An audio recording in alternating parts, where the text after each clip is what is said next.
The whole thing, I think he bought it so he can buy tools. Oh my, he bought a $500 air compressor. Do you know what that is? It's this tall and this big around. It just stands in the driveway and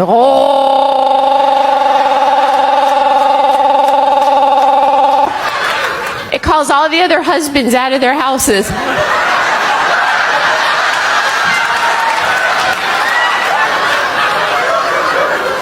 It's like a suburban bat signal. Oh, I got to go.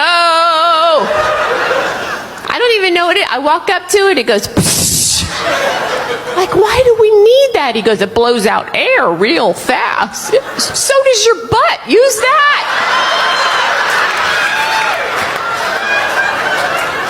It's easy to turn on, just pull your finger. Cheaper than a compressor. 99-cent chalupa would take care of the whole job.